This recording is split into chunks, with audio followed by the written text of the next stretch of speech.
All right, welcome back. It's Luke at the Roost. This is the radio show where I take your calls and give you real-world advice.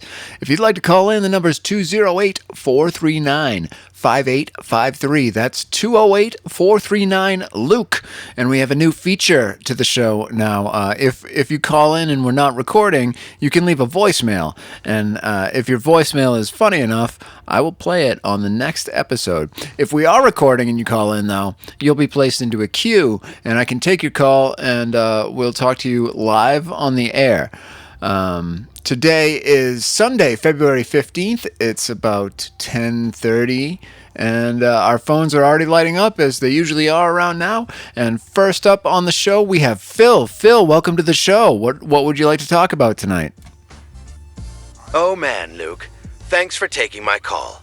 So I'm sitting in my truck right now because 3 hours ago my brother sent me a screenshot of my partner's Tinder profile, and I can't go home yet.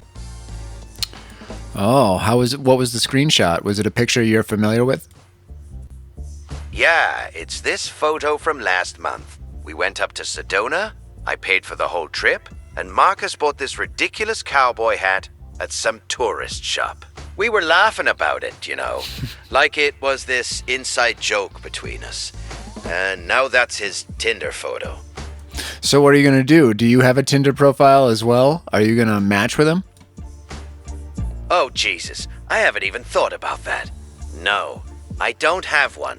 I mean, I thought we were past all that. But that's kind of genius in a horrible way, right? Just swipe right, see what happens. Yeah, maybe you've got something in common and it's worth getting together and having a little date or some type thing. Yeah. Hey, you look familiar. Come here often. God, I don't know if I'm more pissed off or if I just want to understand what the hell he's thinking. Like, we've been together 2 years. I lost my first husband to cancer 6 years back, and I really thought Marcus got how big a deal it was for me to do this again. Yeah, that sounds unfortunate. You should probably maybe confront Marcus about that and be like, hey, saw your Tinder profile. What's this about? How long you been stepping out? And make sure that whatever it is he's doing it in a protected manner, Yeah, you're right. I mean, that's the thing that's actually making me sick right now. Like, I haven't even let myself go there yet. The health stuff. Well, that's the important stuff, and you might want to get yourself checked out and all that before anything becomes an issue. But talk to your partner, and maybe you've found out the hard way that he's not the right partner for you. Yeah. I think I already know he's not, Like the second I saw that screenshot, it wasn't even shock. It was just this feeling of, oh, there it is. Like I've been waiting for the other shoe to drop this whole time, and now it has. The thing is, I keep thinking about my first husband, Tom. And what happened with your first husband? You said did he die of cancer? Did I get that right? Yeah, pancreatic. It was 8 months from diagnosis to the end. And the whole time, even when he couldn't get out of bed, even when he was so sick, there was never a question, Never a doubt about us. And I guess I thought that's what love was supposed to look like. That's the bar. Hey, man, I'm sorry to hear that. And, some people get that once in their life. Some people get it more than once. The thing is, you gotta be all right by yourself and worry about love second. So how are you feeling individually as yourself? Do you need your partner to feel whole, or would you be all right on your own? Man, that's the question, isn't it? I don't know. I thought I was good on my own after Tom died. I did the work, Went to the grief group, got back into my photography, managed the bar, saw my friends. Well, it doesn't sound like it's a good idea to hang out with a dude that is seeing other people on the side without telling you. So it might be time to break up that relationship. I don't know. You should have that conversation with him. And if you got a strikeout on your own again, then do that. Get back to the photography and your friends and move on with your life. You're right. You're absolutely right. I keep thinking about how I'm going to tell Eddie, my brother. Why is your brother in this picture? It sounds like that's none of his business. No, you're right. It's just, he's the one who sent me the screenshot. He found Marcus on Tinder and took the screenshot and sent it to me. So now he's going to want to know what I did about it. And Eddie's got this way of making everything feel like a test I'm failing, you know? Like he's keeping score of whether I'm handling my life right. Well, whatever. Let him keep score. You don't have to care about what his score is. Just sit down with your partner and talk it out. If you got to break up, and move on. And I wish you only happiness going forward. Okay, sir? Thank you for the call. Yeah, okay. Thanks, Luke. All right. Good luck to you and your brother and your husband or whatever. Hope everything works out there. Looks like next up we've got Lori. Lori, welcome to the show. How are you doing tonight? Oh man, I'm not great, Luke. I've been sitting in my truck at a Flying J for 20 minutes trying to figure out if I'm about to blow up. My whole life here. Why are you thinking about blowing up your life? So my 14-year-old daughter's been playing me and her dad against each other for God knows how long. Telling him she's at my place on weekends. Telling me she's with him, and actually, she's been out in the desert somewhere with friends, doing who the hell knows what. He just called me back about it 20 minutes ago. And here's the thing. I'm hauling refrigerated goods. I'm 6 days into this route. I've got a load that needs to be in Tucson by tomorrow morning. But I'm 4 hours from home right now, and I know I need to turn this rig around and deal with this. Well, think this one through. What happens if you do turn the rig around? What are you going to do when you get there? How are you going to deal with it? That's the problem, Luke. I don't know. I mean, what am I going to do? Ground her? She's already been sneaking out for weeks, maybe months. Show up and yell at her? That's just going to make her better at lying. Her dad and I, we can barely have a conversation without it turning into whose fault everything is. All right, well, it sounds like that makes your decision, right? If there's no action for you to take, if you were to go back, then don't go back. You've got work to do. You gotta take care of your responsibilities to your job too, and then you can deal with this when you get back. Kids do this. Kids go out and party in the woods and play their parents off each other. It's a very normal thing for a teenage kid to do. It's not that life shattering. Yeah, but okay, you're right. It's normal, but Luke, she's 14, and I don't even know where she's going or who she's with. Her dad won't tell me the names of these friends, because apparently she made him promise not to. Well, it doesn't sound like it really matters what their names are, right? She's out doing her thing. I don't see a problem here. Do your job. Talk to your family when you get home. And if you don't want her out partying at 14 out in the desert, then maybe think about a different profession where you can be around to be involved in her life more than being on the road for 6 days at a time, you know? Wow, okay. Yeah, no, that's exactly what my ex said when I took this job, that I was choosing the road over her. And here's the thing that pisses me off about that. I took this job because of the divorce. Hey, I'm not trying to ideologically say that it's right or wrong for you to have taken the job. I don't care.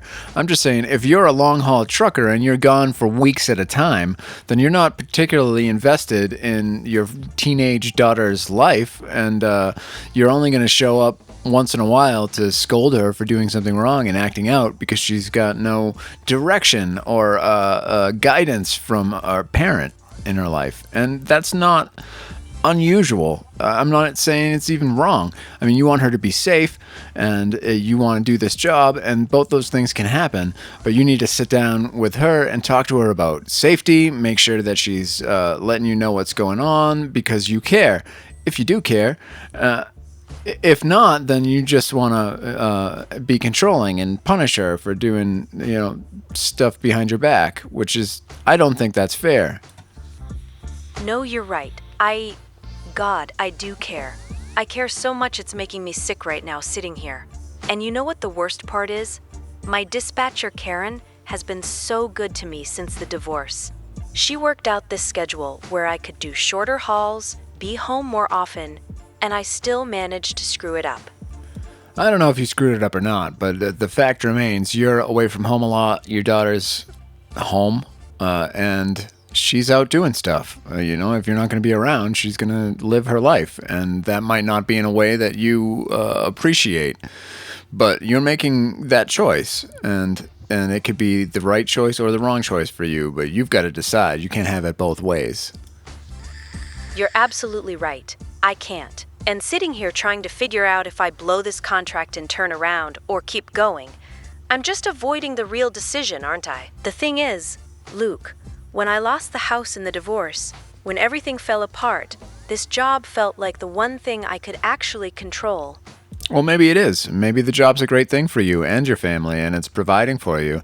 But you have to then give your daughter the grace to be her own person early, because you're not there to give her that traditional upbringing that she otherwise would have got. It doesn't mean she's going to turn into a monster in adulthood. She's just going to have a different road, and that can be okay. But you should talk about it. Yeah, you're right. I need to actually talk to her, not at her. That's right. And it sounds like you've got a job to do, so get back on the road, finish out your obligation, and when you get back, sit her down and have a conversation that's not accusatory, and you're not mad at her or punishing her, but talk to her and let her know what's going on in your life, why you've made the decisions that you've made, and what you expect out of her, and come to a compromise, an agreement. Talk to her like she's an adult, because at this point, she kind of is. She kind of is. God, that's terrifying. All right. I'm going to finish the route. I'm going to get home Tuesday. And I'm going to sit down with her. Not with her dad there. Not making it this big intervention thing. Just me and her. It sounds like a good plan. I hope it all works out. But, I was in a similar situation as a teenager. I was your daughter in this scenario, and I was out with people I shouldn't have been with, doing things I shouldn't have done. And there's lots of reasons for that, but it's not because my parents didn't love me. It's not because I was a piece of shit. It's, we're not going to get into it all right now, but over the course of the show, we'll probably learn a little bit more about that. For now, though, we have to go to our sponsor. So please stay tuned for a word from our sponsors. Life is hard. You're listening to a man in an RV talk to strangers at 2 a.m, so you already know that. That's why we partnered with Better Maybe, online therapy that's honest about the whole situation. With Better Maybe, you get matched with a licensed therapist within 48 hours. Will they fix your problems? Maybe. That's the whole brand. They're not going to lie to you. Your first session might change your life. It also might just be you staring at the webcam while someone in another time zone nods politely. That's still more than your friends are doing. Better Maybe. It's better than nothing, and that's not nothing. Okay. Better Maybe. Give them a call. Maybe they can help some of our callers. That's why they reached out to us, so they could get their product to you. Okay, Roland, welcome to the show. What's going on tonight, sir? Oh, man. So I've been working from home for UPS for 4 years now. Routing, logistics, all that. And Friday they dropped the email. Back to the Albuquerque office by March 1st, or I'm out. 3 hours of driving every day, Luke. 6 hours round trip. And the thing is, I finally got my life set up exactly how I wanted it. Well, it sounds like maybe you got to let that job go then. A 6-hour round trip commute to work for UPS doesn't sound reasonable to me. Yeah, but it's 16 years total with the company, you know? The benefits, the retirement, I'm not starting over at 43, and the pay's solid. But man, I finally set up my grandfather's old workbench in the garage, been restoring furniture at night, and I'm actually at it. My neighbor Gary caught me sanding at midnight Friday with every light on, asked what was eating me, and I couldn't even explain it to him. Yeah, well, the pay may be solid, but now subtract 6 hours of commuting expenses and mileage on your vehicle. Retirement doesn't just start over if you go to another company. Like, I assume you've got an IRA or a 401k type situation with them. That's going to roll over into your next position. It's not like you forfeit it. You might forfeit whatever pension it is you got, but you got, 45 years more to work? Come on, man. You can't just deal with that for another 40 years because you're holding on to a pension. That's silly. If you got to let it go, you got to let it go. No, you're right. You're right. I know you're right. It's just, okay, so here's the real thing. I spent the first 12 years on the road, delivering packages, breaking my back in the heat. When they finally moved me to remote work during COVID, it felt like I'd made it, you know? I do know. I remember back when I demanded to work remote. I would not go into an office anymore. And everybody told me that was a mistake and that you can't do that. This was pre-COVID. And I said, I can do whatever I want. You know, I'm going to do what I'm going to do, and I don't have to do anything I don't want to do, and I don't want to go into an office, so I'm not going to do it. And then I never went back into an office again.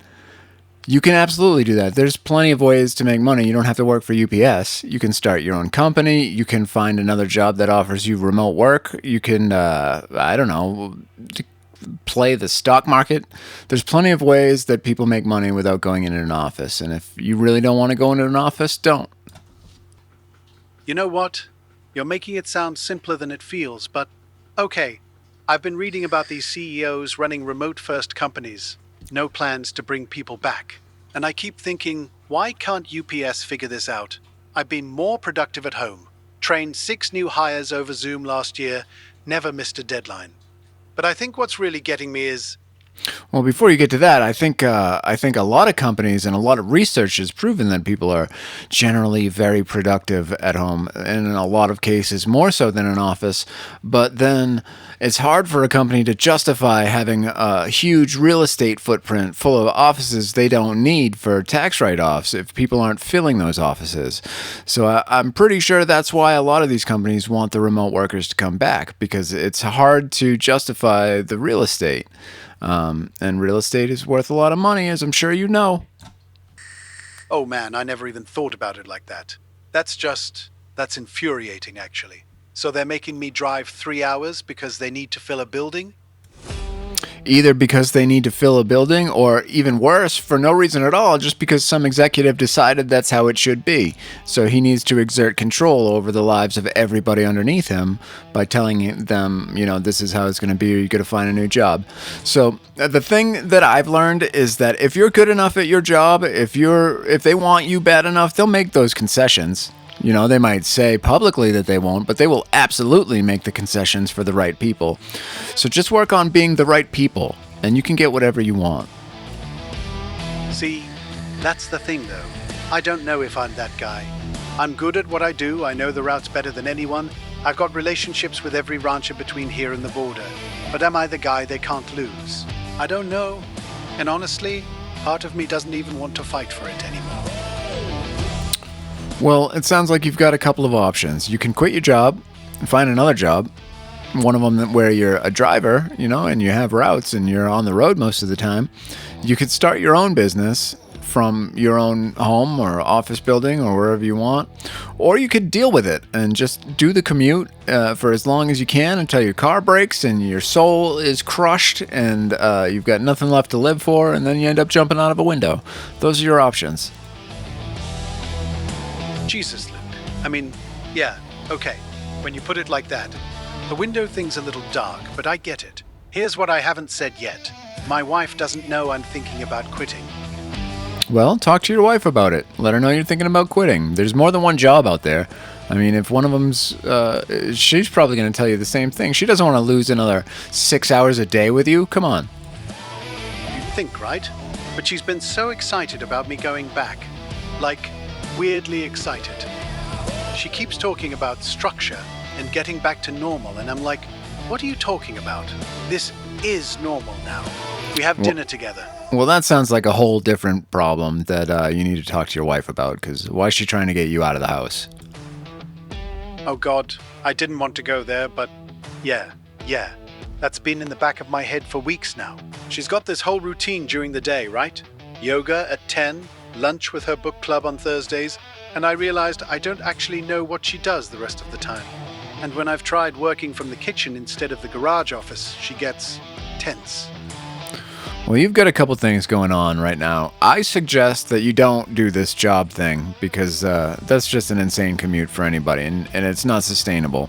And you need to sit down with your wife and let her know that. Let her know that you're leaning towards not continuing on with the job, and also find out what's going on.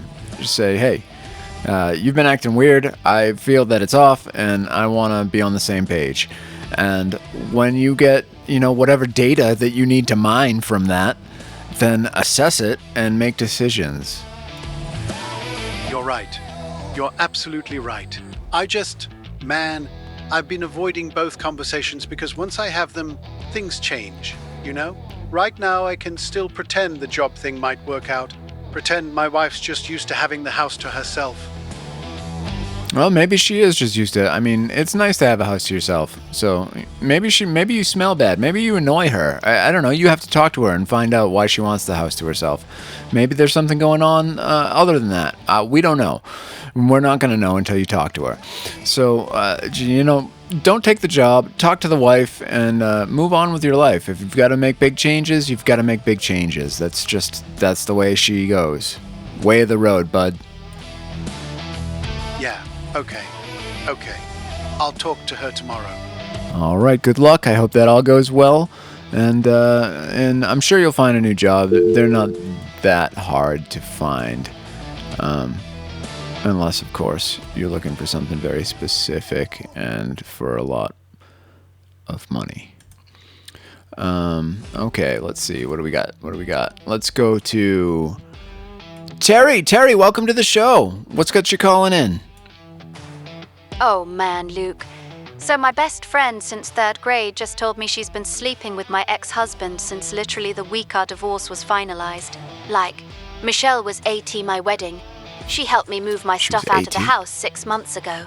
And apparently she's been with David this whole time.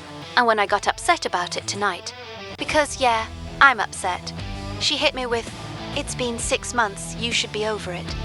Like I'm being dramatic for caring that she's been lying to my face for half a year, while I'm crying to her about the divorce. Yeah, that's messed up. I think she's not your friend, and it's time to let go of that relationship.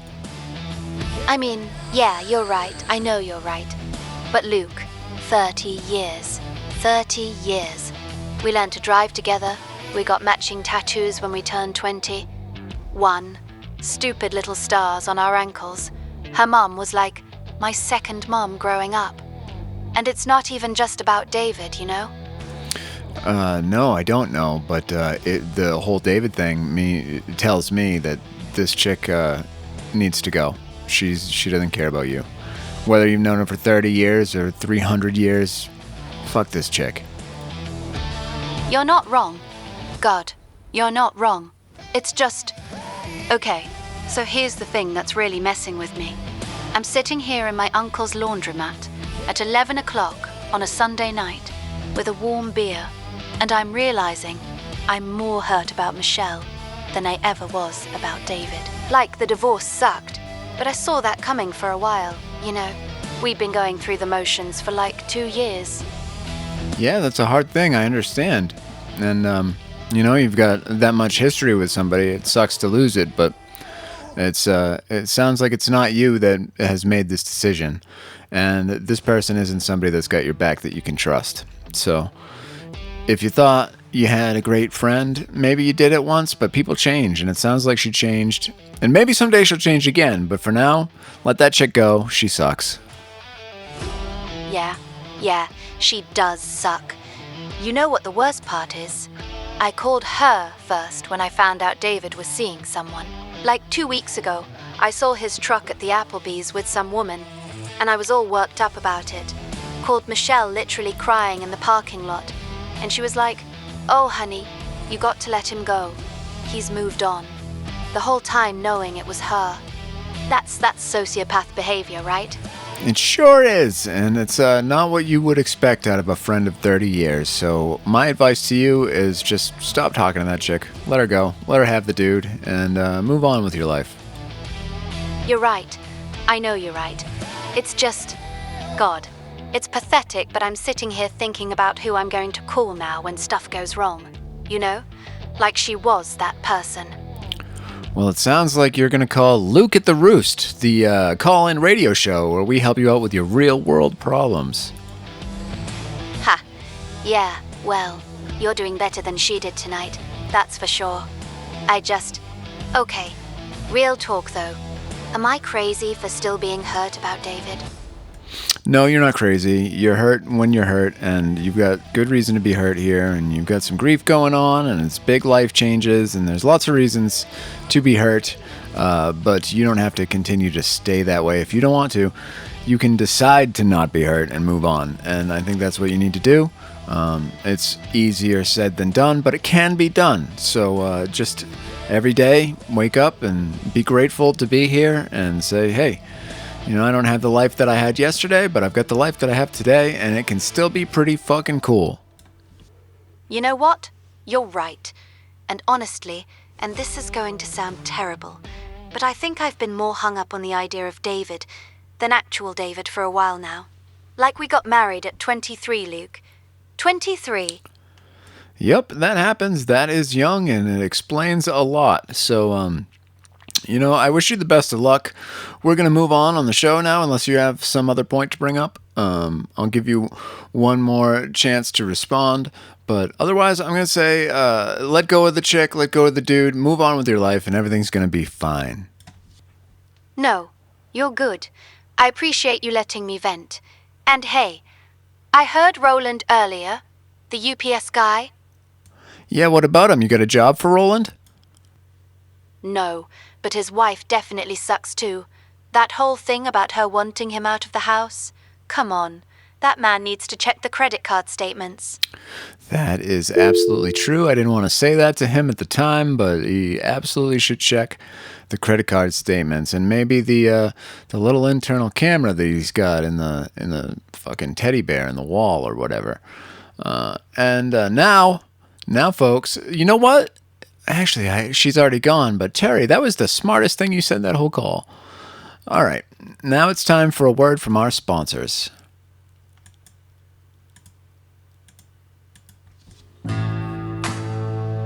I used to sleep on a rolled up horse blanket.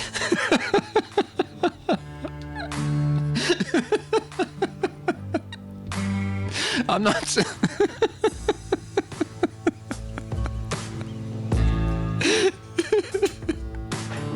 I'm not saying that for sympathy. I'm saying it because Pillow Forever asked me to establish a before state, and that's mine. Pillow Forever is a memory foam pillow that remembers your head shape so you don't have to. It's got cooling gel, bamboo fiber, and a 30-night risk-free trial, which means you can sleep on it for a month and then send it back, and someone in a warehouse has to deal with that. Every Pillow Forever comes in a box that's too small, which is part of the experience. You open it, and it slowly expands like a nature documentary. My dog tried to fight it. Pillow Forever. You deserve better than a horse blanket. Okay, thanks to Pillow Forever. They are a proud sponsor of the Luke at the Roost show, and we appreciate them. Now let's get back to the phones. Chester, welcome to the show. What's on your mind, sir? Luke, hey. So I almost killed my kid this morning. Not on purpose, I mean. I didn't. I showed up to get her from her ex-wife's place, custody Sunday, and the second I rolled down the window I could smell the whiskey coming off me. Hands still shaking. I'd been drinking until like 4 in the morning, and it was 8 o'clock. And I'm sitting there with the engine running, thinking, what the hell am I doing? She's 7. Her name's Daisy. Oh man, yeah. You can't do that, man. If you've got a drinking problem, then you're gonna have to take care of that, because you could kill your kid, or you could kill someone else's kid, and it's really not okay. It's irresponsible, and it's not good for anybody. No, you're right. You're absolutely right. I didn't drive. I sat there for maybe 30 seconds, and then I shut the truck off and I called her mom and told her I was sick. Food poisoning or something. Which is bullshit. She probably knew. How long have you known you've had a problem with the drinking? That's the thing, Luke. I don't drink every day. I work at Desert Star Pawn. Been there 6 years. I show up on time. I do my job. It's just when I get home and Daisy's not there, when it's those empty nights, I'll start with 1 beer. And then it's 3 in the morning and I'm watching Civil War documentaries with a bottle of Jim Beam. And I can tell you the exact date of Antietam, but I can't tell you when it got like this.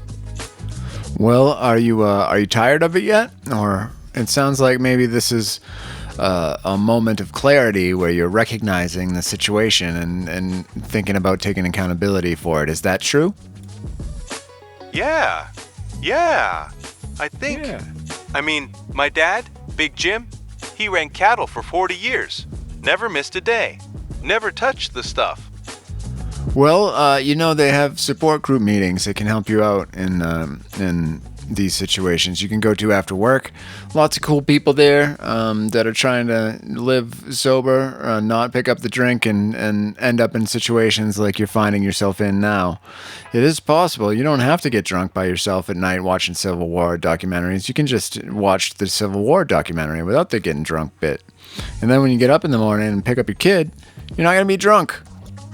I know. You're right. It's just, the house is so damn quiet, you know? And I keep thinking about what kind of example I'm setting.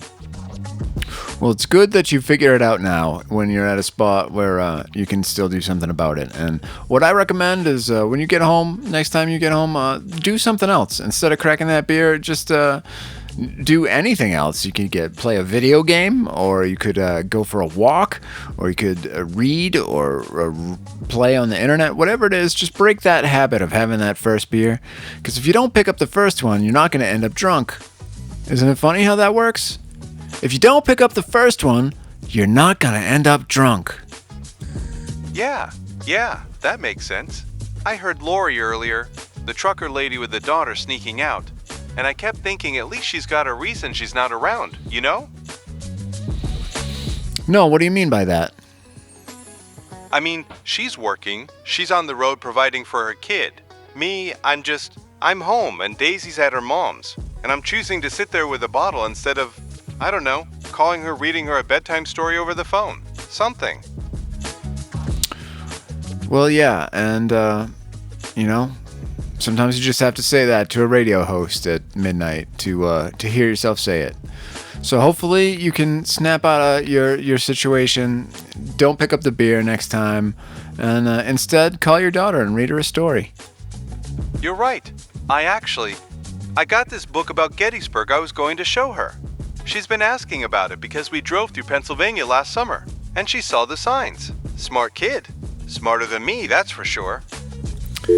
Well, you sound pretty smart today. You know you got a problem and you're going to do stuff to take care of it. So if you need help, then I recommend that you find your local neighborhood AA or NA meetings, depending on what type of situation you're dealing with, and just go check it out.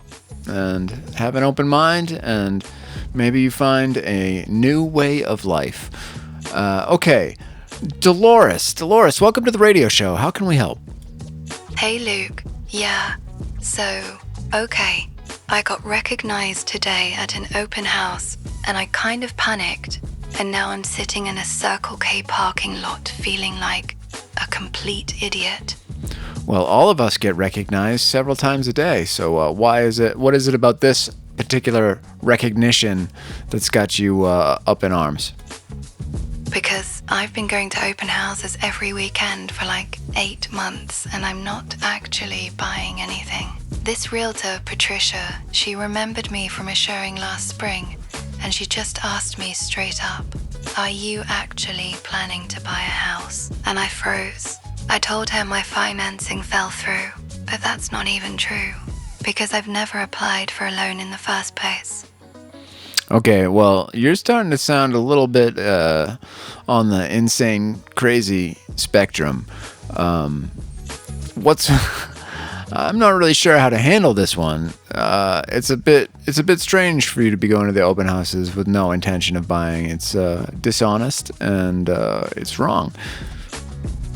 I know it sounds crazy, but look, I work the counter at a gun range outside Lordsburg. Oh, great. Same counter, same people, same conversations 6 days a week. And When I walk through those empty houses, it's the only time I feel like my life could still be something different. Like I could be the kind of person who lives in a place with good light and a kitchen island, you know?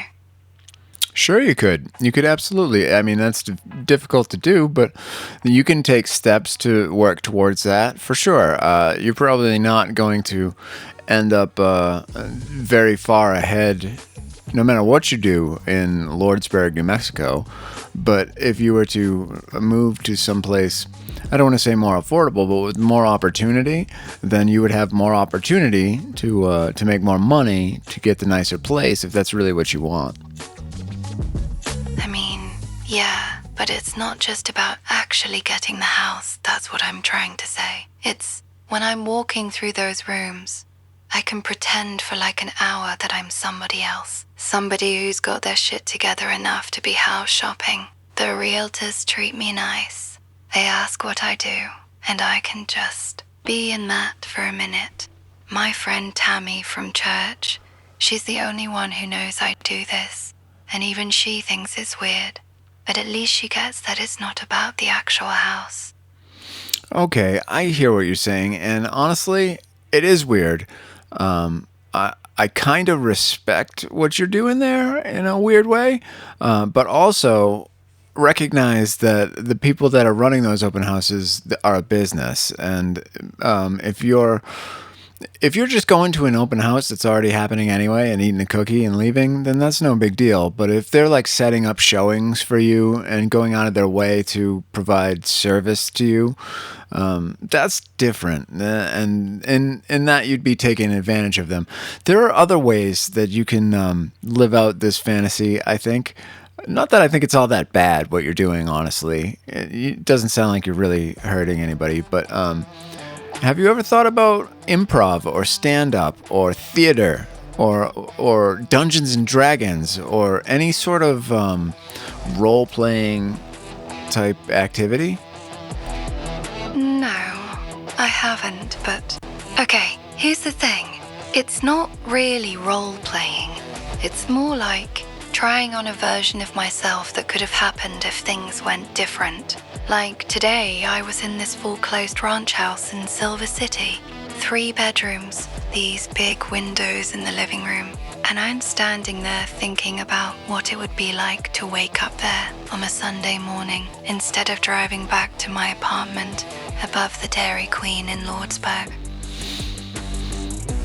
Well, I get it. It's weird. It's probably unhealthy.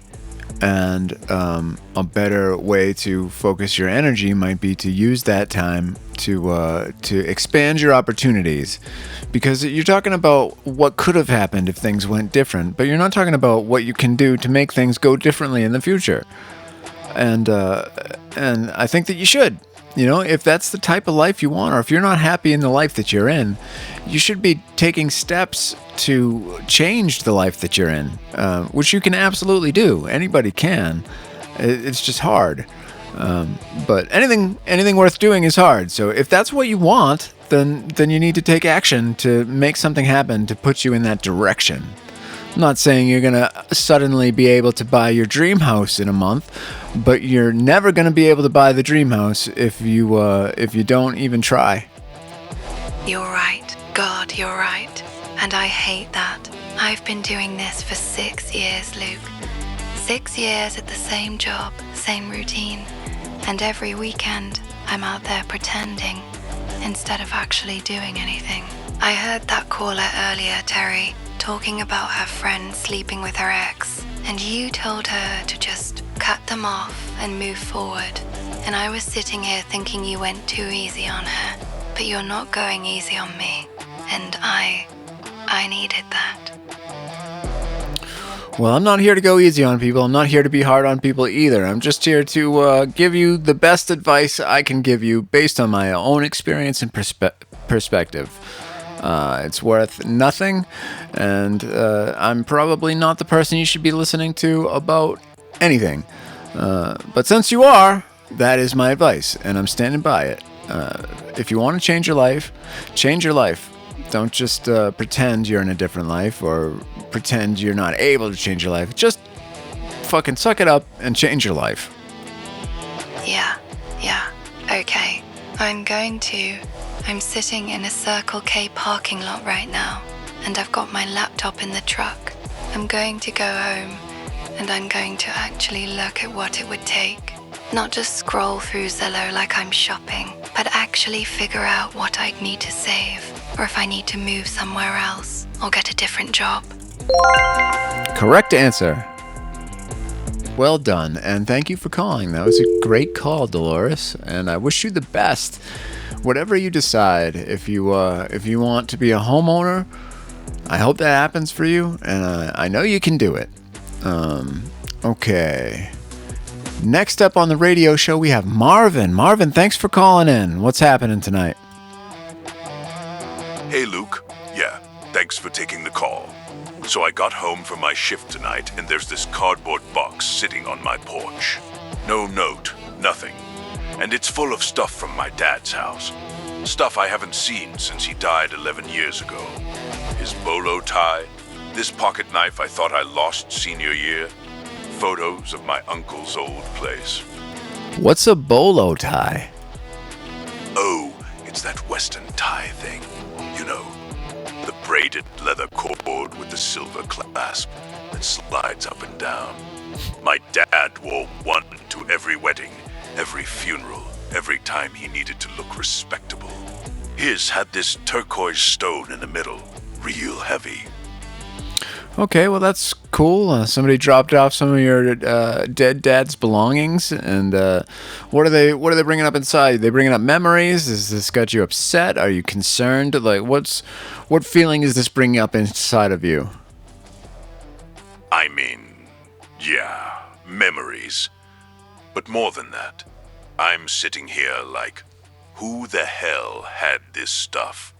My dad's been gone 11 years. Where has this box been? And why now? Why tonight? What's in the box? Why no explanation? Like, someone just decided, oh, time for Marvin to deal with this, and left it there like a package from Amazon. And honestly, I opened it, and just... All right. Well, congratulations for the safe return of your dad's belongings. I hope that you wear them in good health.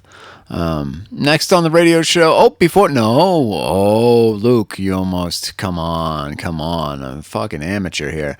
It is time for a word from our sponsors. Look, I'm not a financial advisor. I'm a guy with a microphone and a dog. But the folks at Crypto Know asked me to tell you about their new decentralized investment platform, and I legally have to read this part. Past performance does not guarantee future results. This is not financial advice, and if you invest your rent money, you deserve exactly what happens next. Crypto Know lets you trade over 400 digital currencies, including 3 that were invented this morning, and 1 that's just a picture of my dog. The app features a real-time portfolio tracker with a built-in panic button that just plays ocean sounds when your balance drops. Crypto Know! Fortune favors the bold, but it does not return their calls.